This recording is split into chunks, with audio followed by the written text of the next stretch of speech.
क्यों हम ऐसा कह रहे हैं, आपको पहले एक घटना बताने जा रहे हैं किस तरह से दिल्ली में डिजिटल अरेस्ट हुआ है। और ये घटना आपके लिए जानना, सुनना, समझना सिर्फ इसलिए जरूरी हो गया है कि ये आपके साथ भी हो सकता है, ये किसी के साथ भी हो सकता है। दिल्ली में ये जो घटना सामने है, ये आपको बताएं, डिजिटल अरेस्ट की कोशिश की गई, फंसाने की कोशिश की गई। साइबर एक्सपर्ट मोहित को इसमें टारगेट किया गया। सोचिए, वो साइबर एक्सपर्ट हैं, उनको भी टारगेट करने से ये लोग बाज नहीं आए। जो हैकर्स हैं, जो इस तरह के लोग हैं, ठगों ने 2 घंटे तक मोहित को अपनी बातों में फंसाए रखा, अरेस्ट करके एक तरह से रखा। वो स्क्रीन छोड़ के हिल नहीं पाए।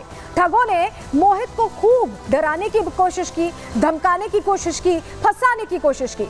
मोहित यादव ठगों के जाल में नहीं फंसे क्योंकि वो साइबर एक्सपर्ट हैं, उनको जानकारी थी। लेकिन सोचिए, अगर वो साइबर एक्सपर्ट नहीं होते, अगर उन्हें जानकारी नहीं होती, जैसे हमें और आपको इतनी जानकारी अगर इस बात की ना हो, तो हमारे तो अकाउंट खाली हो जाएंगे, हमारे तो पैसे लेके वो भाग जाएंगे। मोहित यादव ने घटना का वीडियो बनाया और ये वीडियो आपको सावधान करेगा, आपको समझाएगा कि ऐसे इस तरह के घटनाक्रम अगर होते तो कैसे बचना है। यही वजह है, ये खबर हम आपको दिखा रहे हैं। ठगी की कोशिश का वीडियो रिकॉर्ड हुआ है और ये वीडियो हम आपको आज दिखाएंगे। तरकीब भी बताएंगे कि कैसे बचना है। मोहित ने साइबर थाने में इसकी शिकायत भी दर्ज करा दी क्योंकि ये घटना जो हुई है, जिन लोगों ने इस घटना को अंजाम दिया है, उन तक पहुंचना बहुत जरूरी है। चलिए, अब आपको जल्दी से पहले तस्वीर दिखाते हैं। डिजिटल अरेस्ट जिसकी हम बात कर रहे हैं, कैसे हुआ ये। मोहित की आप तस्वीर देखिए, ये देखिए, ये मोहित है और ये जो लैपटॉप पर एक शख्स आप देख रहे हैं, यही वो शख्स है जिसने 2 घंटे तक कोशिश की कि मोहित से सारी जानकारियां निकालें। तस्वीर आप जो देख रहे हैं, ये तस्वीर बताने के लिए काफी है कि कैसे फर्जी कॉल मोहित को आया और उसके बाद साइबर ठगों ने बहुत देर तक मोहित को बातों में उलझाकर जानकारियां निकालने की कोशिश की, लेकिन वो नहीं जानते थे, जो ठग थे वो नहीं जानते थे कि मोहित साइबर एक्सपर्ट हैं। वो उनकी बातों में नहीं आने वाले। कोशिश तो यही थी कि उन्हें फंसा लिया जाए, लेकिन फंसा नहीं पाए। TRI के नाम पर फर्जी कॉल की, जी हाँ, टेलीकॉम रेगुलेटरी अथॉरिटी के नाम पर यह कॉल आई और 2 घंटे में नंबर बंद होने की बात कह दिया कि 2 घंटे में नंबर बंद हो जाएगा आपका। साइबर एक्सपर्ट मोहित ने इस पर कारण पूछा कि क्या वजह है, क्यों नंबर बंद हो जाएगा। इस पर कहा गया कि फोन नंबर मिसयूज किया जा रहा है, यानी गलत चीज में इस्तेमाल किया जा रहा है। आपसे भी कोई ऐसा कहे तो सुनिए आगे क्या करना है। मनी लॉन्ड्रिंग की बात कह दी कि आप पैसा इधर उधर कर रहे हैं, हेरा फेरी कर रहे हैं, डराने की कोशिश की गई। मुंबई के एक थाने में FIR की कहानी गढ़ दी गई। अगर आपको कोई कॉल करे और आपसे बहुत सीरियसली कहे ऐसे पुलिस अधिकारी बन के कि आपके खिलाफ एक FIR है, आप घबरा जाएंगे। ऐसा ही हुआ।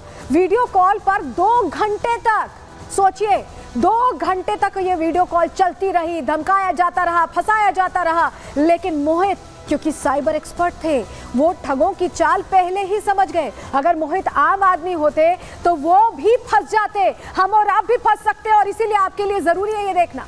चलिए आपको तस्वीर जल्दी से दिखा देते हैं। ये तस्वीर देखिए, ये आप देख रहे हैं, लैपटॉप पर वीडियो कॉल चल रही है और मोहित को धमकाने की कोशिश की जा रही है, समझाने की कोशिश की जा रही है, क्योंकि ठग नहीं जानते थे कि ये साइबर एक्सपर्ट है। तस्वीर आपको फुल फ्रेम दिखा रहे हैं। 2 घंटे तक ये सब कुछ होता रहा, 2 घंटे तक, सोचिए। लेकिन आप सोच रहे होंगे कि आखिर इन 2 घंटों में हुआ क्या हो रहा था, ऐसा क्या हो रहा था कि मोहित कॉल नहीं काट पा रहे थे। चलिए आपको जानकारी दे देते हैं, बता देते हैं कि पूरा घटनाक्रम क्या था। दरअसल ठगों ने मोहित से उनकी बेसिक जानकारी मांगी, यानी कि पहले तो बातचीत की, समझने की कोशिश की और बेसिक जानकारी पर एक रिपोर्ट बना ली, रिपोर्ट तैयार की। मोहित से आधार कार्ड की फोटो भी मांग ली। आधार कार्ड पे तमाम डिटेल्स होते हैं, जो नंबर होते हैं उसके जरिए आपके कार्ड्स लिंक होते हैं। आपको पता है अब तो आधार लिंक करना जरूरी है। बैंक खाते की डिटेल भी मांगी मोहित ने, लेकिन कोई भी जानकारी सही नहीं दी। आपके पास भी कॉल आए तो आपको भी कोई जानकारी सही नहीं देनी है, बल्कि फोन काट देना है। मोहित ने ठगों को फर्जी नाम पता बताया, सही नाम नहीं बताया, क्योंकि वो समझ गए थे कि ये कुछ और कोशिश हो रही है। इसी नाम पर ठगों ने एक फर्जी वारंट बना दिया। सोचिए, गलत नाम दिया, कैसे पता चला? पहले तो मोहित ने अपना नाम मोहित नहीं बताया और उसके बाद जो ठग कहानी सुना रहे थे कि मुंबई में FIR दर्ज हुई है, उसमें उसी फर्जी नाम से एक वारंट, वारंट तैयार करके भेज दिया। वारंट चेक करने के लिए मोहित को कहा कि देखो तुम्हारे खिलाफ रिपोर्ट लिखी गई है। फर्जी इंस्पेक्टर बीच में मोहित को डराता रहा, कहता रहा कि तुम्हारा मामला बहुत गंभीर है, तुम फंस जाओगे, तुम्हें जेल हो सकती है। मोहित ने ठगी का पूरा वीडियो रिकॉर्ड किया, हमारे आपके जैसे लोगों को सचेत करने के लिए, सावधान करने के लिए, क्योंकि ये समझना ज़रूरी था कि आखिर किस तरह से घटना होती है, क्योंकि डिजिटल अरेस्ट की घटनाएं आजकल बहुत तेज़ी से बढ़ती हुई दिखाई दे रही हैं और इसमें समझ नहीं आता कि आखिर हो क्या रहा है। चलिए आपको जरा बताते हैं कि बात क्या हुई, जरा फुल फ्रेम करिएगा, ऑडियो सुनाइएगा, किस तरह से बातचीत हुई है, सुनिए। No, sir, I do not know. Canara Bank manager, when he used to work in the Canara Bank, he abused his power and his position, and with the help of bank holders and bankers, he had opened so many bank accounts illegally for money laundering and investment fraud activities. Because 10 days ago, almost 15 CBI officers raided Suresh Anurag's house. They found 235 ATM cards, some credit cards and passport also.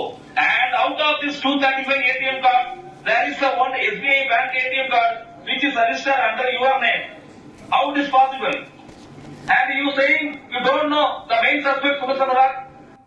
तो देखिए जो call आया उसमें कहा गया कि 2 SIM card मिले हैं और उसमें से एक सिम कार्ड आपके नाम पर है। मोहित को यह कहा गया कि एक सिम कार्ड आपके नाम पर है और इससे मनी लॉन्ड्रिंग हुई है, पैसों का हेरफेर हुआ है और आपको इसकी जानकारी नहीं है, कैसे हो सकता है। ऐसे में फंसाने की कोशिश मोहित को की जा रही थी कि मोहित डर जाए और उसके बाद जो उनकी मांग होती मोहित वो पूरी कर देते।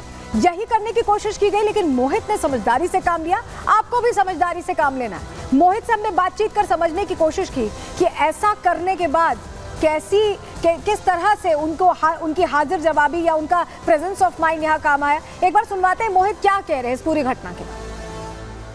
कॉल आया जिसमें मुझे बोला गया कि ट्राई की तरफ से दूरसंचार विभाग की तरफ से आपके लिए कॉल है और आपका जो नंबर है वो बंद हो जाएगा और वो 2 घंटे के अंदर बंद हो जाएगा। आपको एक दबाकर आप उसकी और जानकारी ले सकते हो। तो मैंने एक दबाया और ऑटोमेटिकली वो कॉल सेंटर पर चला गया। कॉल सेंटर पर एक पर्सन मुझे बोलता है कि आपका जो नंबर है वो मुंबई में यूज़ हुआ है, आपके नंबर के थ्रू कुछ इलीगल एक्टिविटीज़ पाई जा रही है, जो कि अब आपका नंबर विद इन 2 डेज़ के अंदर वो बंद कर दिया जाएगा। तो अगर आप इसको सॉल्व कराना चाहते हो तो एक बार आप पुलिस स्टेशन में, मुंबई पुलिस स्टेशन बात कीजिए। तो मैंने जैसे उनको बोला कि मैं दिल्ली से हूँ और पुलिस स्टेशन पे मैं नहीं जा सकता, तो उन्होंने वीडियो कॉल किया मुझे और वीडियो कॉल पे बेसिकली एक पुलिस ऑफिसर मुझसे कुछ बेसिक इन्फॉर्मेशन मांगता है, जैसे कि आधार कार्ड मांगा। तो मैंने उसको एक फ़ेक आधार कार्ड बना के मैंने अपना जो नाम था वो रवि कुमार के नाम से बताया, बिकॉज मुझे पता चल गया था ये एक साइबर क्राइम है और वो मैं चाहता था कि ज़्यादा से ज़्यादा लोगों तक ये पहुँचे। केस नंबर बताए थे, तो मुझे बताया कि इस वेबसाइट पर जाकर क्रिमिनल अपील सर्च कीजिए और अपना केस नंबर डालिए। मैं वेबसाइट पर गया, अपना यहाँ पर मैंने सेलेक्ट किया क्रिमिनल अपील और मैंने केस नंबर जो उन्होंने मुझे फेक बना के दिया था वो मैंने डाला, सक्सेस होके क्लोज। आप ये देखिए, मतलब ईडी की तरफ से एक फेक वारंट उन्होंने मुझे वेबसाइट पर दिखा दिया